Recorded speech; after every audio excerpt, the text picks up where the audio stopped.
We often exhaust ourselves trying to produce what only God can conceive. We treat the mandate to be fruitful as a performance requirement, focusing on the multiplication of our efforts while neglecting the intimacy that makes life possible. When we prioritize the output over the union, we end up with religious activity that lacks the DNA of the kingdom. We have traded the power of a relationship for the pressure of a results-driven faith. The biblical record reveals that multiplication is never an isolated act of will. It is the inevitable overflow of yada. In the garden, the mandate to be fruitful and multiply, Genesis 1:28, was immediately contextualized by the mechanism of life. Now the man knew his wife Eve, and she conceived and gave birth, Genesis 4:1. This knowing yada is not an intellectual grasp of facts but a covenantal experiential intimacy. In the kingdom, you cannot multiply what you have not first known in the secret place. This thread weaves through the law into the very life of Christ. In Deuteronomy 30:16, the sequence is precise: to love Yahweh, to walk in his ways, and to keep his commandments so that you may live and multiply.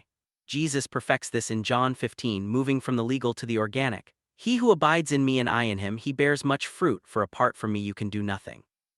Hermeneutically, the fruit we bear is the visible dress of an invisible union.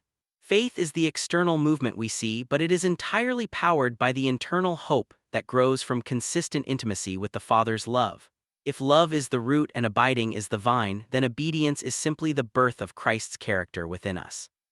The axiom is clear: intimacy is the engine of production. We do not obey to become fruitful, we know God so deeply that his life eventually outgrows our own skin.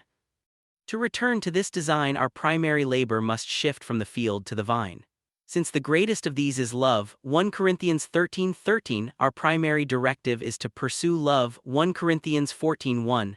This is the prescription for the weary: stop trying to multiply and start seeking to abide. When you pursue love, you are entering the only environment where spiritual life is conceived. As you yada the Father, his love becomes your hope becomes your faith, and your faith becomes the walk that the world recognizes as fruitfulness. The multiplication of the kingdom is not a work we do for God, it is the life of God being born through us.